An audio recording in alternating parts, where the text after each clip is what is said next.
નમસ્તે વિદ્યાર્થી મિત્રો, ધોરણ 12 વિષય મનોવિજ્ઞાન। હવે મનોવિજ્ઞાનની શરૂઆત કરીએ ને આજે, એની પહેલાં હું તમને એક નાનકડી સ્ટોરી એટલે કે વાર્તા કહેવા ઈચ્છું છું, જે કદાચ તમે નાના હશો ત્યારે સાંભળી હશે।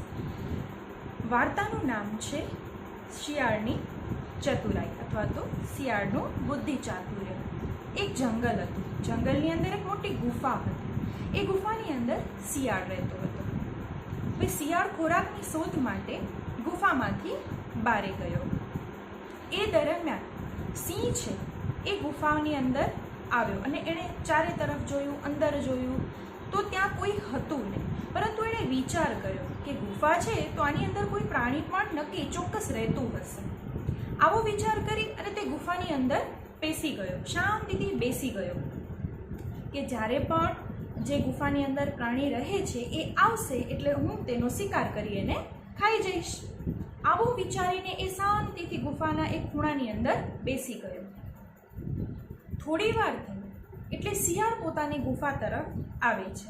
હવે એ પોતાની ગુફા તરફ આવે છે એટલે શિયાળ તો હતું હોશિયાર, એણે જોયું કે ગુફા તરફ એટલે ગુફાની અંદર પ્રવેશ કરે છે ને એવા પદચિહ્નો એટલે કે પગલાં એને દેખાણા।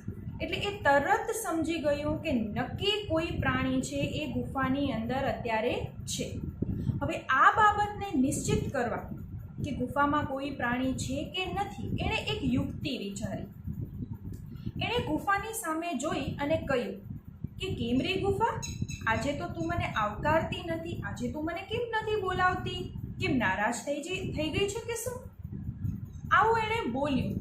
હવે અંદર બેસેલો સિંહ આ બધું સાંભળે છે એટલે સિંહે વિચાર કર્યો કે આ ગુફા છે ને એ બોલતી લાગે છે અને એ રોજ જે શિયાળ છે એ આવે છે ત્યારે એને આવકાર આપતી લાગે છે।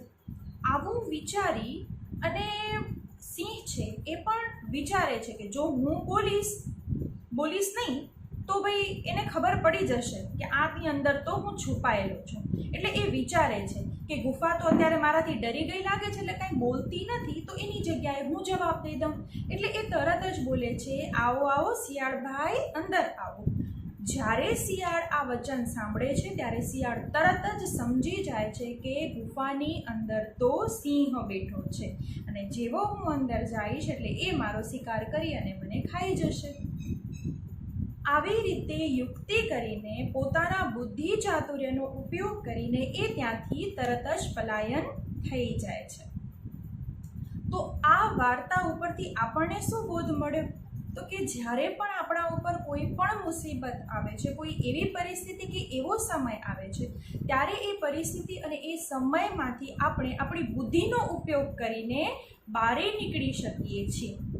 તો મિત્રો, હવે જે આપણે ત્રીજું પ્રકરણ ભણવાનું છે ને એનું નામ છે બુદ્ધિ, અને એ બુદ્ધિ વિશે આપણે ઘણી બધી વિસ્તૃત માહિતી ભણશું, જેની અંદર બુદ્ધિની વ્યાખ્યા છે, એનું સ્વરૂપ છે, બુદ્ધિ આંકના સૂત્ર છે, ત્યારબાદ એના સિદ્ધાંતો છે જે અલગ અલગ મનોવૈજ્ઞાનિકોએ આપ્યા છે, બરાબર। બુદ્ધિનું જે ચેપ્ટર છે ને એ 12 માર્ક્સની અંદર બોર્ડમાં પૂછાતું હોય છે, એટલે આપણા માટે આ જે પ્રકરણ છે એ ખૂબ જ અગત્યનું છે। તો ચાલો હવે આપણે શરૂ કરીએ પ્રકરણ 3 બુદ્ધિ।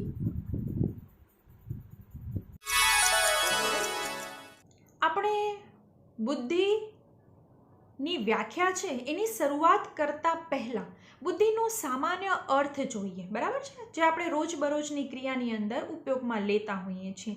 તો કઈ બુદ્ધિને આપણે અક્કલ, ડાપણ, ચાતુર્ય, મતિ, વિવેક, શાન, સમજણ વગેરે શબ્દોના પર્યાય તરીકે ઓળખીએ છીએ। હવે રોજિંદા વ્યવહારની અંદર, દરેક વ્યવહારની અંદર આપણે બુદ્ધિનો પ્રયોગ તો કરીએ જ છીએ। વાતચીત કરીએ છીએ ત્યારે પણ આપણે બુદ્ધિપૂર્વકનું બોલીએ છીએ, નહીં કે એમને આડેધડ કોઈ પણ વસ્તુને રજૂ કરી દઈએ છીએ, એવું કરતા નથી, પણ બુદ્ધિ અને વિવેકપૂર્ણ વચનો આપણે બોલીએ છીએ। પણ હવે આ પાઠની અંદર આપણે બુદ્ધિ છે એ વિસ્તારપૂર્વક ભણવાની છે, બરાબર છે, અને કઈ રીતે? તો કે મનોવૈજ્ઞાનિક રીતે ભણવાની છે। તો મનોવૈજ્ઞાનિકો શું કહે છે કે બુદ્ધિ છે એક એવી પ્રક્રિયા છે તો કે જટિલ માનસિક પ્રક્રિયા છે। કોઈ સીધી સાદી પ્રક્રિયા નથી. હાલાકે આપણે બુદ્ધિનો એટલો ઝડપથી ઉપયોગ કરીએ છીએ એટલે આપણે બધું સામાન્ય લાગે છે, પરંતુ આ ખૂબ જ જટિલ પ્રક્રિયા છે. બરાબર. આપણી દૈનિક ક્રિયાઓ જેમ કે બ્રશ કરવું, સ્નાન કરવું, કપડાં યોગ્ય રીતે પહેરવા, બરાબર છે, દિવસ, તારીખ, વાર, આ બધું જ સામાજિક સંબંધો, આ બધું આપણે શેના દ્વારા ઉકેલીએ છીએ અથવા તો કરીએ છીએ? તો કે બુદ્ધિ દ્વારા જ. બરાબર. આ બધામાં બધી જ ક્રિયાઓ છે એનામાં બુદ્ધિ બહુ મહત્વપૂર્ણ ભાગ ભજવે છે. પછી તમે દુકાને ગયા હો, મમ્મીએ તમને કીધું હોય કે ચલો આ 4 વસ્તુ છે એ દુકાનેથી લાવવાની છે. હવે એની અંદર તમે શું કરો છો કે દુકાને જાઓ છો, વસ્તુ જોવો છો વ્યવસ્થિત છે કે નહીં, બગડેલી તો નથી ને. ઘણી વખત પેકેટ હોય તો તમે એની એક્સપાયરી ડેટ પણ જોઈ લેતા હો છો. બરાબર છે કે ભાઈ ઘરે આવી જાય ને પછી આપણે બદલાવા જવું પડે, એના કરતાં આપણે દુકાનમાં છીએ ત્યારે જ આ વસ્તુને જોઈ લઈએ, તપાસી લઈએ. પછી જ્યારે પણ વસ્તુ લઈ લો છો ત્યારે એનો હિસાબ કરો છો, ગણતરી કરો છો. તો આ બધું જ શેના દ્વારા કરો છો? બુદ્ધિ દ્વારા જ કરો છો. સંકેતોને સમજો છો. ઘણી વખત ભાષાથી બાબતો નથી દર્શાવાતી, ચેષ્ટાઓ કે સંકેતોથી. ત્યારે પણ તમે બુદ્ધિપૂર્વક એ બાબતોને બરાબર સમજો છો. તો બુદ્ધિ જે છે એ આપણા માટે બહુ જ મહત્વપૂર્ણ બાબત બની રહે છે. પછી વ્યક્તિમાં રહેલી જે બુદ્ધિ છે એનું માપન કરવા માટે મનોવૈજ્ઞાનિકે અનેક કસોટીઓની રચના કરી છે, જે તમે આપણે શીખવાની ક્રિયામાં જોઈ ગયા. બરાબર છે. અને એની આગળ પણ જે 11મા ધોરણની અંદર તમે પાઠ ભણ્યા છો બીજો, બરાબર છે, એની અંદર પણ મનોવૈજ્ઞાનિક કસોટીઓ, બરાબર છે, પદ્ધતિઓ જે આપેલી છે ને, અભ્યાસ પદ્ધતિઓ, એની અંદર પણ તમે શીખીને જ આવ્યા છો કે મનોવૈજ્ઞાનિક કસોટીઓ કેવી હોય છે. બરાબર છે. અને એના દ્વારા કેવી રીતે વ્યક્તિત્વ માપન થાય છે.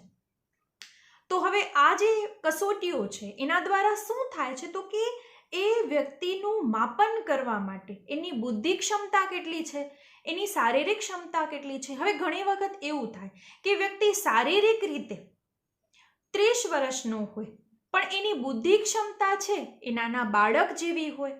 તો આ શું છે? એક પ્રકારની માનસિક બીમારી હોઈ શકે. બરાબર છે. જેટલો પણ ઉંમર દરમિયાન બુદ્ધિ આંક હોવો જોઈએ એટલો જો હોય તો આ સામાન્ય વ્યક્તિ છે, પણ જો એટલો નથી હોતો અને ઘણી વિશિષ્ટ પ્રકારની વ્યક્તિ હોય કે જે હોય 4 વર્ષની પરંતુ એનો બુદ્ધિ આંક છે એ 6 વર્ષ કે 7 વર્ષની વ્યક્તિ જેટલો હોય, તો આ વિશિષ્ટ બુદ્ધિની અંદર, તો આ ચેપ્ટરની અંદર આપણે આ જ બધી માહિતી ભણવાની રહેશે, પણ વિસ્તારપૂર્વક ભણવાની રહેશે.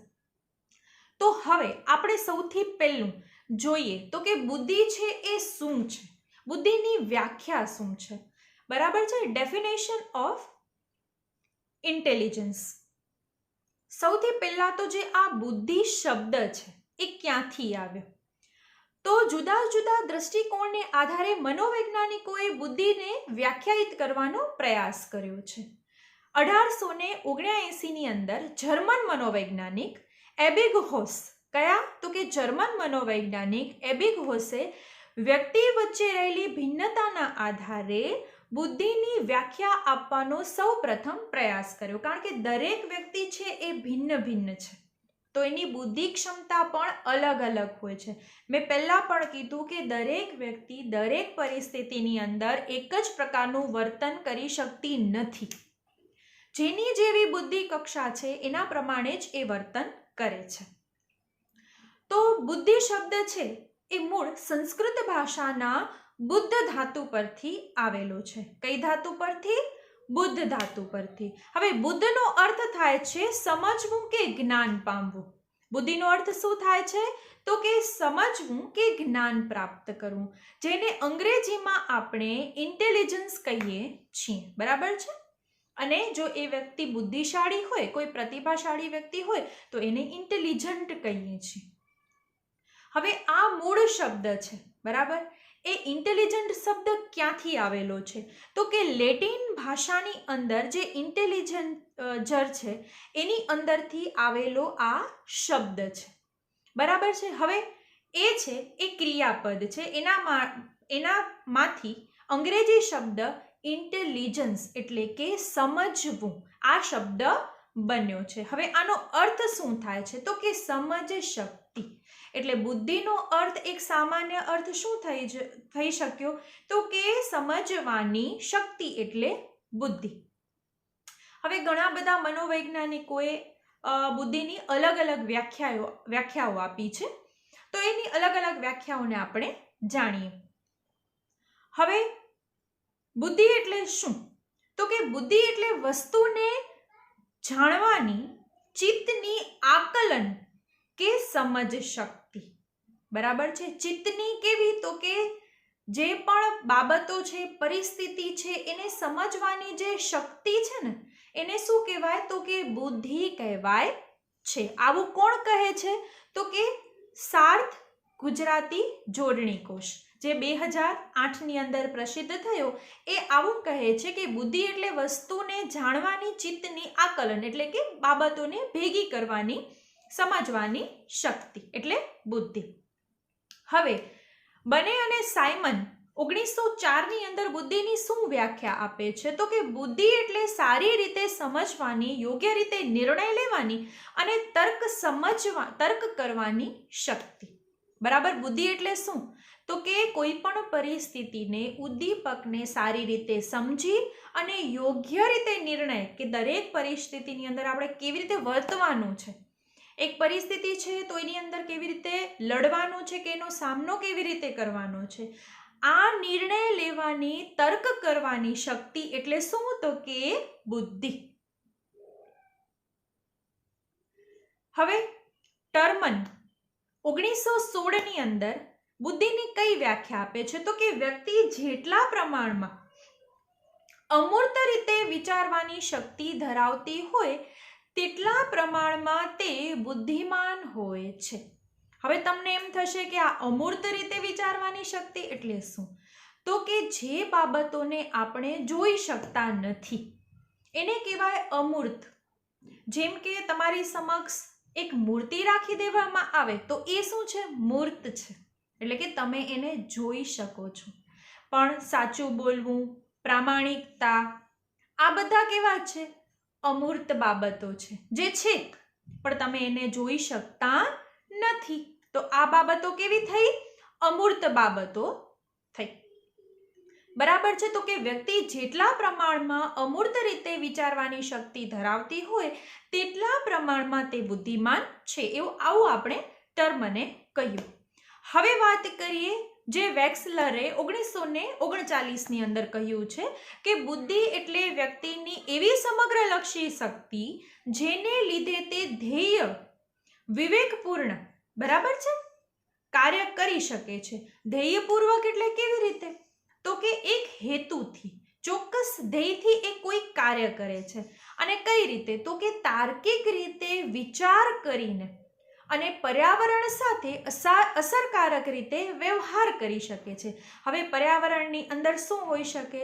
તો કે સમાજ હોઈ શકે, આપણું પરિવાર હોઈ શકે, કુટુંબ હોઈ શકે, તમે મિત્ર છે, આ બધું જ આપણા પર્યાવરણની અંદર આવે છે।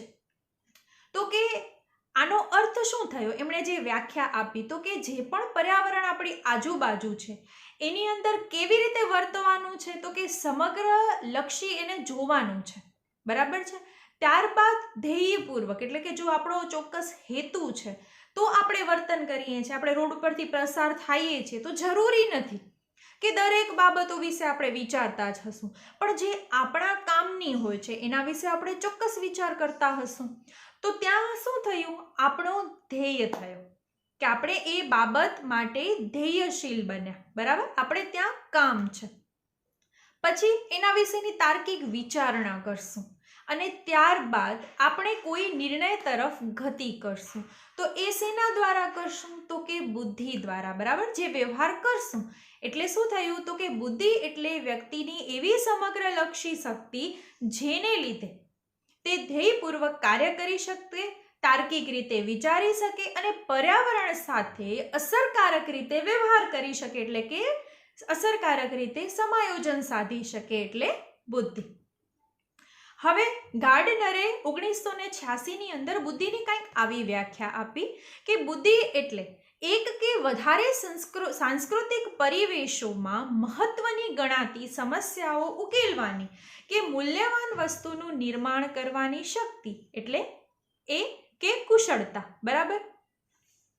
હવે આ બાબત છે એ કેવી છે? તો કોઈ પણ વ્યક્તિ છે કોઈ ચોક્કસ પરિસ્થિતિની અંદર અલગ અલગ રીતે વર્તે છે. બરાબર. હવે એક વ્યક્તિ છે એ પરિસ્થિતિથી કદાચ પરિસ્થિતિનો સામનો ન કરી શકવાથી એ પરિસ્થિતિને છોડી દે છે, પણ બીજી તરફ બીજી કોઈ વ્યક્તિ છે પરિસ્થિતિને છોડતી નથી, પરંતુ એ પરિસ્થિતિનો સામનો કરે છે અને એમાંથી બહાર નીકળવાનો પ્રયાસ કરે છે. તો આ શું છે? આ એક પ્રકારની બુદ્ધિ ક્ષમતા છે, એક પ્રકારની કુશળતા છે. બરાબર. એક પ્રકારની શક્તિ છે, નિર્ણય લેવાની શક્તિ છે. તો બુદ્ધિ એટલે શું? તો કે સાંસ્કૃતિક પરિવેશોમાં મહત્વની ગણાતી સમસ્યાઓ. બરાબર છે. સામાજિક સમસ્યાઓ પણ આની અંદર લઈ શકાય. તો એવી બધી બાબતોને કે દાખલા તરીકે કોઈ સમાજની અંદર અમુક રૂઢ ચોક્કસ વિચારો છે અથવા તો કોઈ એવી બાબતો છે, તો એને ઉકેલવા માટે અથવા તો એનો સામનો કરવા માટે આપણે એક શક્તિની જરૂર પડે છે.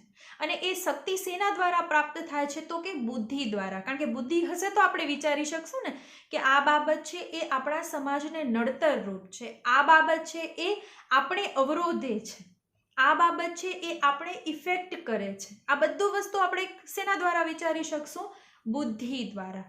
તો કે આ બધી બાબતોને વિચારી, બરાબર છે, અને પછી એમાંથી બહાર નીકળવું એ આપણી શું છે? કુશળતા છે. તો જે આ કુશળતા છે ને એ બુદ્ધિ છે.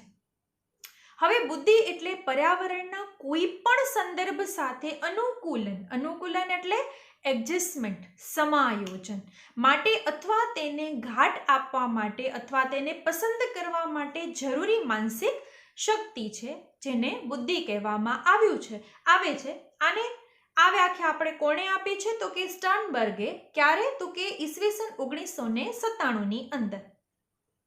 બુદ્ધિ એ તમામ બૌદ્ધિક અથવા તો બોધન પ્રક્રિયાઓનો સરવાળો છે.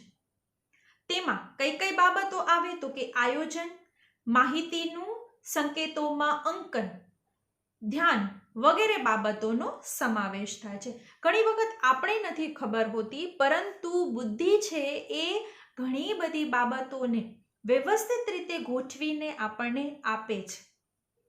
આપણે રોજબરોજ કેટલી બધી પરિસ્થિતિઓમાંથી પસાર થતા હોઈએ, કેટલી બધી બાબતો આપણી સમક્ષ આવતી હોય છે, પરંતુ આપણી બુદ્ધિ શું કરે છે? એ બધી બાબતોનું સંકલન કરે છે.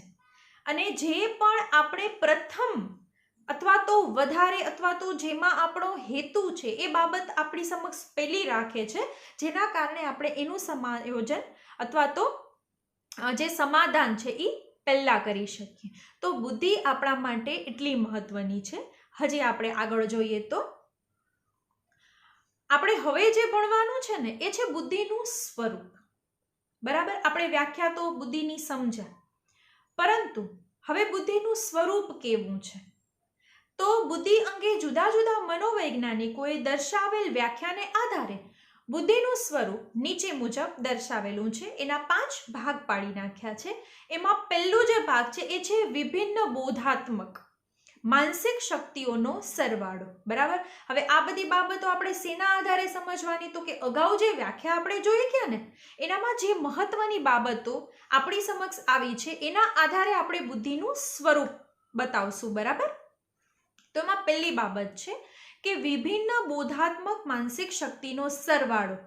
હવે બુદ્ધિ એ વિભિન્ન બોધાત્મક માનસિક ક્ષમતા કે શક્તિનો સરવાળો છે. તર્ક, વિચારણા, કલ્પના, નિર્ણય ક્ષમતા વગેરે બુદ્ધિના પાસાઓ છે. આથી કહી શકાય કે બુદ્ધિ શું છે? તો કે સમગ્રલક્ષી માનસિક શક્તિ છે. બરાબર છે. તર્ક કરશું, વિચારણા કરશું, પછી કલ્પના કરશું, નિર્ણય કરશું, તો આ બધાનો સરવાળો શું છે? તો કે બુદ્ધિ છે. એટલે બુદ્ધિ શું છે? તો કે વિભિન્ન બોધાત્મક માનસિક શક્તિઓનો સરવાળો છે. પછી બીજી બાબત તો કે અમૂર્ત રીતે તર્ક કરવાની ક્ષમતા. પહેલા પણ કીધું કે અમૂર્ત એટલે શું? જે બાબતોને તમે સીધી જોઈ નથી શકતા. આ બધી જ બાબતો અમૂર્ત બાબતો છે. બુદ્ધિ એ અમૂર્ત રીતે તર્ક કરવાની ક્ષમતા છે. બરાબર, જ્યારે તમે તર્ક કરતા હશો ત્યારે દેખાય છે તર્ક? નથી દેખાતો. બરાબર છે, એટલે એને અમૂર્ત કહ્યો છે. અમૂર્ત તર્ક કે ચિંતન એવી માનસિક ક્ષમતા છે જેની મદદથી વ્યક્તિ શાબ્દિક, ગાણિતિક, વૈજ્ઞાનિક નિયમોને સરળતાથી સમજી શકે છે. જેમ કે ન્યાય, બરાબર, પ્રામાણિકતા, સજ્જનતા એ શબ્દો છે જેને મૂર્ત કે આકૃતિ સ્વરૂપમાં આપણે દર્શાવી શકતા નથી. હવે મારે ન્યાયને દર્શાવવું છે અથવા તો સમજાવવું છે, તો હું કેવી રીતે સમજાવીશ? એનું કોઈ ચિત્ર તો આપણી સમક્ષ છે ને. એને સમજાવવા માટે મારે તમને વાર્તા સ્વરૂપે સમજાવવું પડશે, દ્રષ્ટાંત સ્વરૂપે સમજાવવું પડશે. બરાબર છે. પ્રામાણિકતાની વાત સમજાવી છે તો એ મારે દ્રષ્ટાંત કે વાર્તા આપવી પડશે. તો હવે આ બાબતો કેવી છે? અમૂર્ત બાબતો છે. આવા અમૂર્ત શબ્દોના અર્થને સમજવાની ક્ષમતા એ શું છે? તો કે બુદ્ધિ છે. ત્રીજી બાબત છે આપણી પાસે સમસ્યાનો ઉકેલ મેળવવાની ક્ષમતા. બુદ્ધિ વડે વ્યક્તિ આંતરસૂઝની મદદથી, જે આંતરસૂઝ આપણે બીજા પ્રકરણની અંદર કયા પ્રયોગમાં ભણી ગયા છીએ? યાદ આવ્યું? હા, બસ એ જ આંતરસૂઝ. તો કે આંતરસૂઝ દ્વારા જેવી રીતે વાંદરાએ સમસ્યાનો ઉકેલ કર્યો તો, બરાબર છે, તો આપણે તો માનવી છીએ, આપણે એનાથી પણ વધુ બુદ્ધિશાળી પ્રાણી છીએ, તો આપણે પણ એ જ રીતે આંતરસૂઝ દ્વારા સમસ્યાનો ઘણી વખત ઉકેલ કરતા હોઈએ છીએ. તો કે બુદ્ધિ વડે વ્યક્તિ આંતરસૂઝની મદદથી સમસ્યાનો ઉકેલ મેળવી શકીએ છીએ. સમસ્યા ઉકેલ માટે પૂર્વ અનુભવોનો લાભ પ્રાપ્ત કરી શકાય છે. હવે ઘણી વખત એવું થાય કે આપણે પહેલા કોઈ અનુભવો થઈ ગયા હોય, બરાબર છે, જે હાલની પરિસ્થિતિને થોડા ઘણા મળતા આવતા હોય, ત્યારે તમે ખબર નથી હોતી પણ પહેલાના અનુભવોમાંથી જે બાબતો શીખ્યા છો એનો ઉપયોગ તમે હાલની પરિસ્થિતિની અંદર કરતા જ હો છો. હવે એક વખત તમે કોઈ ચિત્ર દોર્યું જેની અંદર તમે એવા કલર નાખ્યા કે જે કલર એટલા બધા સારા નહોતા લાગતા, તો હવે જ્યારે તમે બીજી વખત કોઈ ચિત્ર દોરો છો ત્યારે તમે શું કરો છો? એ કલરનો ઉપયોગ નથી કરતા પણ એની સિવાય અન્ય કલરનો ઉપયોગ કરો છો. તો આ શું થયું? તમે એ પરિસ્થિતિને આ પરિસ્થિતિની અંદર જોડી અને ઓલી જે ભૂતપૂર્વ પરિસ્થિતિ છે એનો આની અંદર ઉપયોગ કર્યો. શેમાં? તો કે તમારી હાલની સમસ્યા ઉકેલવામાં. સમસ્યા ઉકેલ માટે પૂર્વ અનુભવોથી લાભ પ્રાપ્ત કરી મહાવરા, તાલીમ કે અનુભવોમાંથી શીખીને વર્તમાન, બરાબર છે, એટલે કે હાલની પરિસ્થિતિ વર્તનને આધારે એને અસરકારક બનાવી શકાય છે. એટલે કે સમસ્યાનો ઉકેલ મેળવવાની ક્ષમતા છે એ બુદ્ધિની આંતરસૂઝની પ્રક્રિયા દ્વારા પ્રાપ્ત કરી શકાય છે. હવે ચોથી બાબત છે ઉદ્દેશ્યપૂર્ણ ક્રિયાઓ અને નિર્ણય લેવાની ક્ષમતા. બુદ્ધિને કારણે વ્યક્તિ ઉદ્દેશ્યપૂર્ણ ક્રિયાઓ કરે છે, બરાબર છે. જીવનમાં વાસ્તવિક ધ્યેય નક્કી કરવામાં, પરિસ્થિતિની યોગ્ય રીતે અર્થઘટન કરવામાં, અસરકારક રીતે તર્ક કરવામાં, જીવન વ્યવહારના સામાન્યથી માંડી અને વિશિષ્ટ કાર્યો કરવામાં અને નિર્ણય લેવામાં બુદ્ધિ આપણે ખૂબ જ મદદરૂપ બને છે. હવે ઘણી વખત એવું થાય કે બે બાબતો છે એ તમારી પાસે એક સાથે છે. એક છે કે તમને કોઈ સેમિનાર અટેન્ડ કરવો છે અને બીજી તરફ તમને કોઈ મનગમતી પ્રવૃત્તિ છે. હવે બંનેનો જો ટાઈમિંગ એક જ હોય તો તમારે શું કરવું? બરાબર છે. ત્યારે તમે તાર્કિક રીતે વિચારો છો કે પહેલા કઈ બાબત મારા જીવન માટે જરૂરી છે, મારા ભવિષ્ય માટે જરૂરી છે, બરાબર છે, અથવા તો મારા માટે કઈ બાબત છે એ પહેલા જરૂરી છે. તો તમે શું કરો છો કે પહેલે એને પ્રાયોરિટી આપો છો, એટલે કે એને અગ્રતા આપો છો પહેલી. અને પછી એ બાબત વિચારીને તમે નક્કી કરો છો કે મારે સેમિનારમાં જવું કે મારે મનગમતી પ્રવૃત્તિની અંદર જવું. બરાબર. એના પછી છે એ વાતાવરણ સાથે સમાયોજન કે અનુકૂલન કરવાની ક્ષમતા. બુદ્ધિ છે એ શું કરે છે? તો કે વાતાવરણ સાથે સમાયોજન અને અનુકૂલન કરે છે. વ્યક્તિને વાતાવરણની સાથે અસરકારક રીતે સમાયોજન કે અનુકૂલન કરવામાં મદદરૂપ બને છે. બુદ્ધિ નવી નવી પરિસ્થિતિઓ કે કાર્ય અંગે બદલાતી જતી અપેક્ષાઓ સાથે અનુકૂળ થવાની શક્તિ છે. તમે વર્ગની અંદર ઘણી બધી બાબતો છે, બરાબર છે. આ તો એક એક્ઝામ્પલ તરીકે હું તમને આપું છું કે ઘણી એવી બાબતો છે જેની સાથે સમાયોજન સાધતા હો છો. જ્યારે ટીચર્સ શિક્ષકો ક્લાસરૂમની અંદર આવે છે ત્યારે તમે એકાએક અવાજ બંધ કરી અને સાવધાનની પરિસ્થિતિમાં આવો છો, ઊભા થાવ છો, અમને આવકાર આપો છો, પછી બેસો છો, શાંતિથી અમારી પાસે ભણો છો, અમે પ્રશ્ન પૂછીએ છીએ તો એના જવાબ આપો છો. એટલે તમે શું કરો છો? તાર્કિક રીતે વિચારો છો, એ બાબતોને સમજવાનો પ્રયત્ન કરો છો, સમજીને જવાબ આપો છો, અનુકૂલન સાધો છો. બરાબર છે. શિક્ષક ક્લાસરૂમની અંદર હોય તો તમે જોરથી રાડારાડ નથી કરતા, તમે ગીતો નથી ગાતા. ત્યાં શું કરો છો? તમે એડજસ્ટમેન્ટ કરો છો પરિસ્થિતિ સાથે, એટલે કે અનુકૂલન. તમને ખ્યાલ છે કે જો શાળા છે તો અમને આ રીતે વર્તવાનું છે, બારે જાઓ છો તો તમે એ રીતનું વર્તન કરો છો. બરાબર છે. પછી ઘણી વખત વાતાવરણ ફેરફારો હોય, એટલે કે ઠંડી હોય, ગરમી હોય, વરસાદ હોય, તો ત્યાં પણ તમે અનુકૂલન સાધો છો. બરાબર છે. એવું નથી કે બહુ ઠંડી પડે છે તો જોરથી રાડારાડ કરો છો, નથી કરતા. બહુ ઠંડી પડે છે તો તમે 2 સ્વેટર પહેરીને આવો છો. ત્યાં પણ તમે શું કર્યું? પરિસ્થિતિ સાથે તમારી બાબતોને લઈને અનુકૂલન સાધ્યું. હવે આપણી પાસે ત્રીજી બાબત છે, એ છે સામાન્ય સંભવિતતાનો આલેખ. બરાબર. હવે આ બહુ મહત્વની બાબત છે વિદ્યાર્થી મિત્રો, એટલે બહુ ધ્યાનથી આ બાબતને સમજજો. આપણે બુદ્ધિની વ્યાખ્યા જોઈ, બુદ્ધિનું સ્વરૂપ તો જોયું. હવે આપણે જે જોવાનું છે એ છે બુદ્ધિ આંક શોધવાનું સૂત્ર. બરાબર. બુદ્ધિ એ શિક્ષણ અને સમજણ દ્વારા જ્ઞાન પ્રાપ્ત કરવાની, સમસ્યાઓનો ઉકેલ મેળવવાની અને અમૂર્ત રીતે તાર્કિક વિચાર કરવાની ક્ષમતા છે. બુદ્ધિનું પ્રમાણ બાબતમાં વ્યક્તિગત ભિન્નતા જોવા મળે છે. બરાબર છે કે બુદ્ધિની બાબતમાં વ્યક્તિગત ભિન્નતા હોય છે એની ક્ષમતાઓને આધારે. વ્યક્તિમાં રહેલી બુદ્ધિ ક્ષમતાનું માપન કરવા માટે વિલિયમ સ્ટર્ને 1921માં સૌ પ્રથમવાર સૂત્ર દર્શાવ્યું હતું. તે આ મુજબ છે.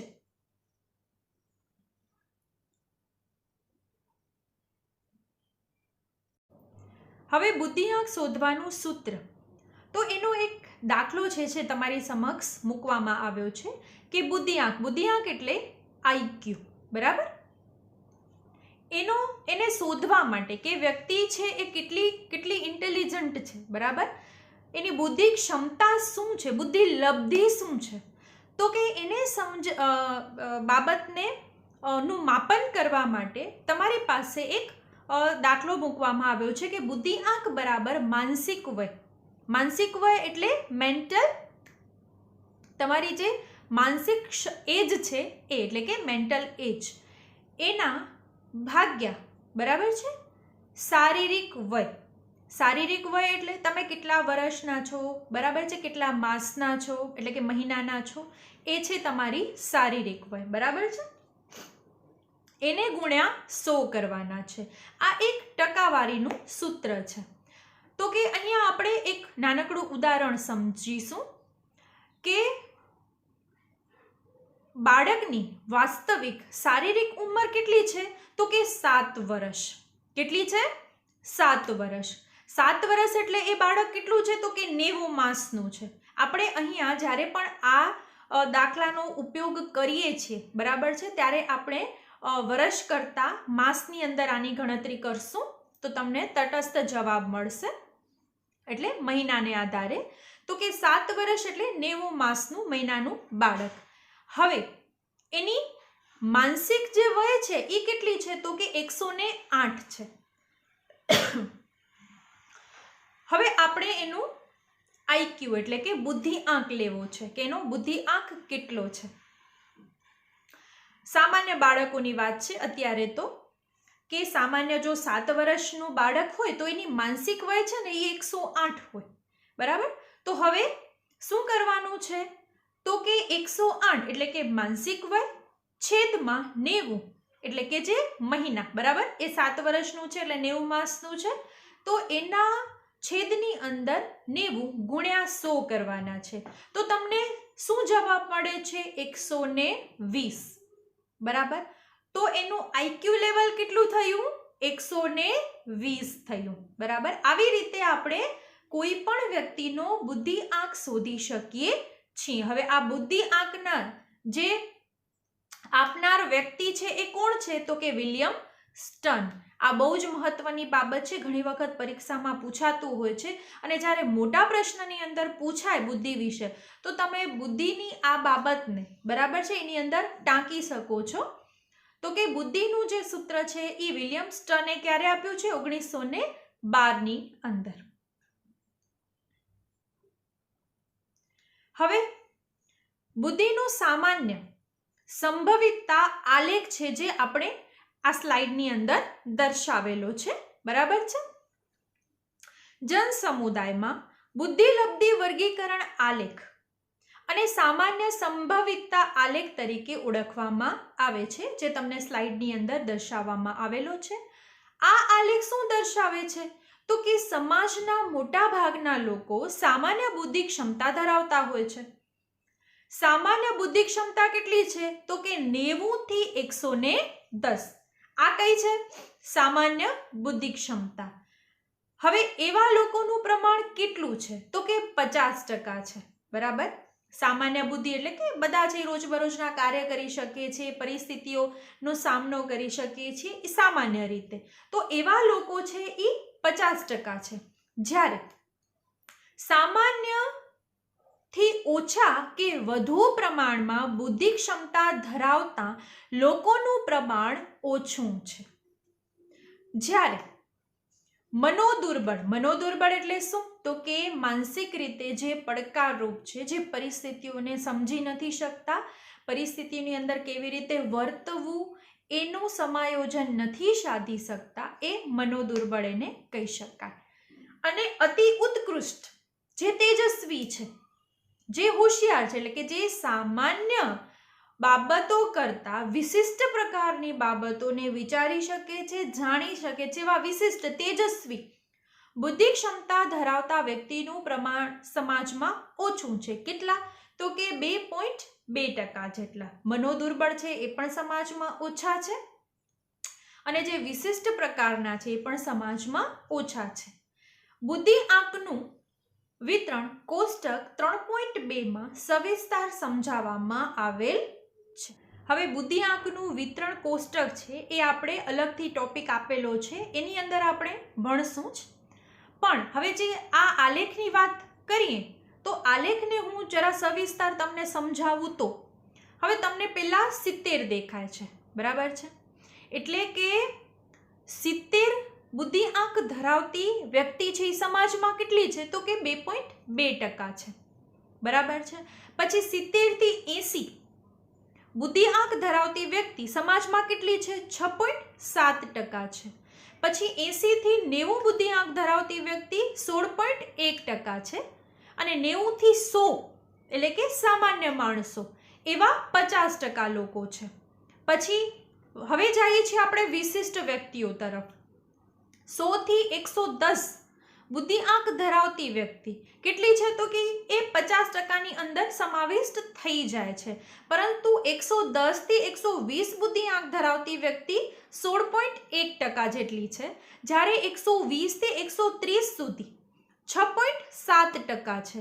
હવે 130 થી હવે આ વ્યક્તિ કેવી છે તો કે વિશિષ્ટ પ્રકારની વ્યક્તિ છે, પણ એ કેટલી ટકા છે તો કે 2.2% જ વ્યક્તિઓ એવા હોય છે જે વિશિષ્ટ બુદ્ધિ આંક ધરાવતા હોય છે, એ પછી 130થી ઉપર ગમે એટલો બુદ્ધિઆંક ધરાવી શકતા હોય છે. બુદ્ધિના કોઈ સીમાડા નથી, કોઈ હદ કે રેખા નથી. બરાબર છે. તો આવા લોકો કેટલા હોય છે? તો કે 2.2% લોકો હોય છે. બાકી સામાન્ય કેવા લોકો હોય છે કે જે રોજબરોજની પ્રક્રિયાઓ, સમસ્યાઓનું સમાધાન કરી શકે એવા લોકો છે એ 50% લોકો હોય. પણ અમુક લોકો કેવા હોય? તો કે જે સામાન્ય પરિસ્થિતિની અંદર પણ વધારે વિચારસરણીવાળા હોય, જે કાંઈક વધારે વિચાર કરી શકે. દાખલા તરીકે એની અંદર લેખકો હોઈ શકે, ચિત્રકાર હોઈ શકે, શિલ્પકાર હોઈ શકે, જે અન્ય કરતાં અલગ વિચારે છે, જેનો દ્રષ્ટિકોણ અલગ છે, જે બાબતોને પોતાની બુદ્ધિ ક્ષમતાને આધારે વિચારીને આગળ વધે છે. તો આવા લોકો કેવા હોય? વિશિષ્ટ પ્રકારના હોય છે. તો એવા લોકો કેટલા છે? તો કે 2.2% જેટલા જ છે. બરાબર. હવે આગળ આપણે અત્યારે તો આપણે અહીં જ અટકીએ છીએ આ મુદ્દાની અંદર, કારણ કે આજે પણ આપણે 3 મુદ્દાને બરાબર જાણી અને સમજી લીધા છે, જેની અંદર બુદ્ધિનો અર્થ અને એની વ્યાખ્યા, એનું સ્વરૂપ આવી ગયું. અને ત્રીજી બાબત જે આપણે બુદ્ધિ આંકની જોઈ, એનું સૂત્રને સમજ્યા. બરાબર. એનો જે આલેખ છે એને જોયો. હવે આપણે એના પછી બાબત ભણવાની છે, એ છે બુદ્ધિ વિશેના આધુનિક અભિગમો. બરાબર. જે આપણા માટે બહુ જ મહત્વના છે. આપણી પાસે અભિગમો 5 છે. એ 5માંથી અભિગમો એક તો પરીક્ષાની અંદર પૂછાતો જ હોય છે. એટલે આ 5 અભિગમોને આપણે બરાબર રીતે જાણવા અને સમજવા ખૂબ જ અનિવાર્ય છે. તો એ આપણે આવતું જે વિભાગ છે, એટલે કે વિભાગ 2 છે, પાર્ટ 2 છે, એની અંદર બરાબર સારી રીતે સમજીશું. તો આજે આટલું જ.